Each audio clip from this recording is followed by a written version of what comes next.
Hi! Welcome to my channel!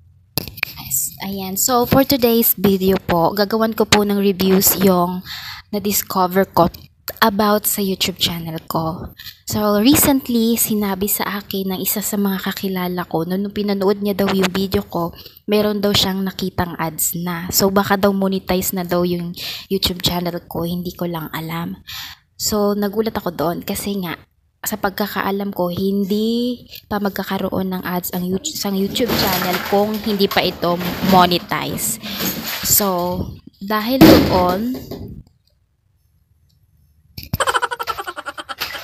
siya po sa hindi inaasahang kaunting ingay dahil nandito po ang aking pamangkin naglalaro.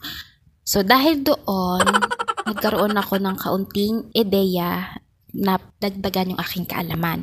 Kasi nung nagsimula po talaga ako dito sa YouTube, zero knowledge po ako. As in, zero knowledge. Wala po akong alam kung paano po, kung ano po yung mga restriction ng YouTube, ano ba yung mga dapat at hindi dapat, at kung paano magsimula. Yung literal na hindi ko po talaga alam kung paano magsimula. So, nag-start po ako in the sense na gumawa po ako ng account ko sa YouTube. So, nung gumawa na po ako ng account ko sa YouTube, step by step, nanood rin po ako sa mga YouTuber online kung paano po magsimula sa YouTube. So, yung YouTube channel ko po ay nagawa ko po siya ng April 25, 2020. So, dahil 2024 na po ngayon, it means 4 na taon na po yung YouTube channel ko. So, 4 years na po yung YouTube channel ko, pero alam ko po, hindi pa po monetize ang YouTube channel ko. Hindi pa talaga siya monetize. Pero meron na po akong 126,148 views. So, pero napapansin ko sa 4 na taon na yon, ang taas na rin ng views ko kung papansinin nyo po. Mataas na rin yung views ko sa YouTube. Pero nagtataka ako bakit sobrang ang baba ng ng watch hour. Kasi yung standard ng YouTube for monetization, dapat at least na-meet mo yung 1,000 subscribers and 4,000 watch hour, and then walang mga restriction, mga violation ang mga videos mo. Tapos, ano pa nga ba yun na? Yung 10 million watch hour ng shorts, YouTube shorts. Pero ang pagkakaalam ko yun sa YouTube shorts to be followed na yun, as long as na qualified na comply mo yung 1,000 subscribers at saka yung 4,000 watch hour. Tapos walang mga violations yung mga videos na ginawa mo. Bago ka pa magkakaroon ng pagkakataon na maging part ng YPP o YouTube Partnership Program. So, dahil doon, kagabi, parang nagkaroon ako ng revelation in my thoughts na ngayon buong maghapon hindi ko bubuksan yung YouTube channel ko. TikTok lang yung gagamitin ko ngayon bubuksan ko ngayong araw na to. Mag-i-engage lang ako. Kasi yun lang yung gagawin ko. Pero kagabi, hindi yun ang naisip ko kagabi, pero ngayong maghapon, hindi yun yung nangyari. Kasi nga, naka-receive ako ng small revelations na mag-log out sa YouTube, tapos gamitin ko yung account ng kapatid ko para panoorin yung mga videos ko, mga sarili kong videos gamit ang YouTube account ng kapatid ko. So, pinanood ko talaga siya mula sa umpisa hanggang sa katapusan ng lahat ng mga videos ko. Pinanood ko siya isa. Tapos, napansin ko nga, hindi naman lahat ng mga videos ko may ads. Pero, sa gitna ng aking mga panonood, iilan sa mga videos ko, siguro mga 5 sa mga videos ko na pinanood ko, merong ads. Nakalagay siya sa opening pa lang, nasa middle, meron na siyang videos na. So, parang nagulat ako, pwede pala na akong magka-ads kahit hindi pa ako monetize. Then, hindi ako na-stop sa ganong thoughts. Yung ginawa ko, nag-research yung ate ko pala. nag-research siya kung paano nagkaroon ng ads yung YouTube channel ko. Tapos pinanood ko yon, pinanood ko. Tapos na-discover ko na ito pala, ang YouTube pala ay meron siyang kapangyarihan, kakayanan na nag-release siya ng bagong rules na pwede na siyang maglagay ng mga ads kahit sa mga beginner pa lang sa YouTube. So, kaya pala nagkaroon ng YouTube ads yung mga videos ko. At, syempre, kung may weakness, mayroon ding strength.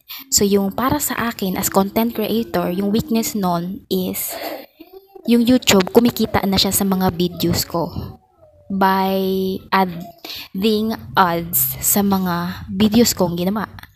So, yun yung weakness sa side ko as content creator. Kasi, may mga ads na nga yung videos ko, pero ako, hindi pa ako kumikita. Hindi pa ako binabayaran ng YouTube. Yung YouTube, yung kumikita sa akin as content creator. Pero, ayun na nga pala, yung tamang term pala sa ginawa ni YouTube ay right to monetize. Si YouTube lang ang may right to may karapatan na maglagay ng ads sa mga videos. So, as a small content creator, wala akong kapangyarihan o hindi natin control kung saan ilalagay ni YouTube yung mga ads. Kung sa gitna, kung gaano karami, hindi yon. Yung weakness pa nun, isa pang weakness nun, na-realize ko rin na kaya siguro mababa ng gusto yung mga watch hours ko. Kasi, dahil din sa mga ads na yon. Kasi 'di ba kapag maraming ads, nagiging viewers din naman tayo sa ibang mga content creator, 'di ba? Nanonood din naman tayo ng ibang mga videos. So kapag sobrang dami na ng ads, sobrang haba na ng ads, minsan ini-skip na natin, di na natin pinapanood. So kaya bumababa ang watch hour ng mga beginner at yun yung weakness sa side natin. And one thing din na na-realize ko, kaya pala merong mga nag-o-offer ng mga boosting services sa YouTube dahil doon sa ganyang patakaran ni YouTube. Talino din na YouTube, no? Pero, weakness yun sa side ko as content creator. Kung may weakness, meron din namang strength. So, ano ba yung strength nun para sa akin? Once daw na makomply ko na lahat ng hinihingi ni YouTube sa akin as content creator, 1,000 subscribers and 4,000 watch hour, at iba pa, walang mga violations ang mga videos ko, madali na lang para sa akin na maging parte ng YPP o YouTube Partnership Program sa atin as mga beginner dito sa YouTube. Kasi yung YouTube natin, yung mga videos natin, maaga nang in-advertise ni YouTube.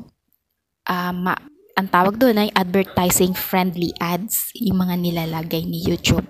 So, madali na lang siya para sa atin. So, sa ngayon, medyo mahirap talaga. Kaya pala inabot ko ng 4 na taon, hindi pa rin ako monetize sa YouTube until now.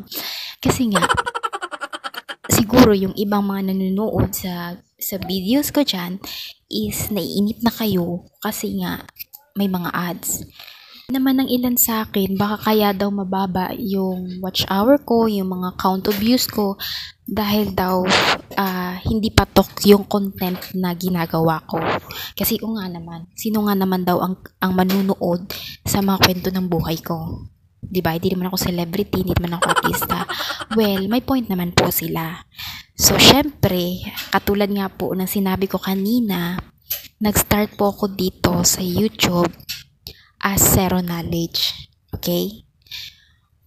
Big sabihin po nun, wala po akong perfectong knowledge hanggang ngayon. So, yung mga bago ko pong natututan, ngayon ko lang po yan natututunan. Yung mga hindi ko pa alam, inaalam ko pa lang din. So, ayun na nga. So, dati, nung nag-start ako sa YouTube, is hindi rin ako marunong gumawa ng thumbnail, ng hindi ko alam kahit yung specific na ipapangalan ko sa YouTube ko, hindi ko pa napag-isipan ng mabuti. Basta meron lang akong idea at thoughts at desire na mag-YouTube, mag-vlog. Pero di ko pa napag-desisyon na ng gusto ko, ano ba talaga ang gusto ko. Pero ngayon, alam ko na kung ano talaga yung gusto ko. Ako kasing type ng tao, gusto ko talaga yung nagsisimula ako sa zero. Yung hindi ako galing-galingan agad, pero wala namang nangyayari, 'di ba? So ako kasi talaga sa mga iba't ibang bagay, nagsisimula talaga ako palagi sa hindi ko yan alam. Hindi ko talaga yan alam. Pero mabagal lang talaga din ako mag-aral. Mabagal lang yan na aaralin ko siya, ganyan. It takes time. Meron akong mahabang pasensya sa sarili ko.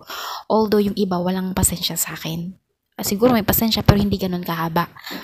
Pero ako, mahaba ang pasensya ko sa sarili ko. Mahaba ang pasensya ko sa sarili ko na matuto at mag-aral ng mga bagay-bagay. So, ganun yon. At yun din yung magandang nakita ko katangian, characteristics, nung pinasok ko yung pagiging isang content creator. Kasi dito pala sa mundo ng social media, kapag maiksi ang pasensya mo, kapag hindi ka pasensyado sa sarili mo,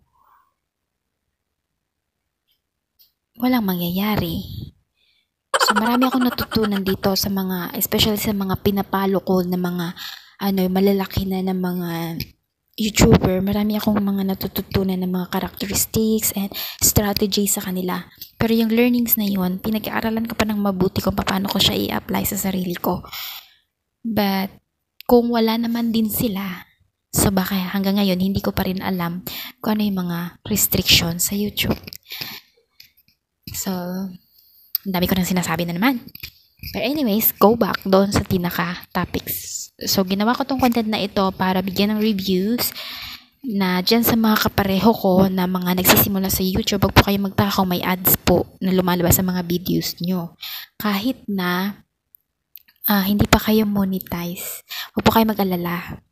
Kung negative po yan para sa atin, ang paglagay ni YouTube ng ads sa ngayon, it will become positive naman kapag na-reach na po natin yung standard ng YouTube. Kasi ang sabi nga po, yung promise ng YouTube is magiging madali na lang para sa atin na maging parte ng YPP. Basta, i-qualify natin yung standards niya. Always, bigger things always begins small things. Lagi siyang nagsisimula sa maliit na bagay at saka lagi siyang nagsisimula sa mahirap na bagay. Ako, mas gusto kong nahihirapan ako bago ko nakukuha yung mga bagay na madali. Kesa easy lang. Tapos pagdating doon sa una, hindi ko naman ako masaya kasi nakuha ko lang siya ng madali. So, yan. Shinare ko lang siya kasi para ma-educate din yung iba na nagtataka kung bakit may ads ang YouTube nyo kahit di pa kayo monetize. So, yun yung maliit na natutunan ko for today's video, for today's vlog. So, I hope meron kayong maliit na natutunan sa akin. At sa mga hindi pa po naka-subscribe sa aking YouTube channel, just in case mapanood nyo po ang videos na ito, I invite you to support me if you like. At sa mga regular po na nanonood ng videos ko, thank you so much po. Marami pong salamat. Party po kayo ng success ko sa future. Bye!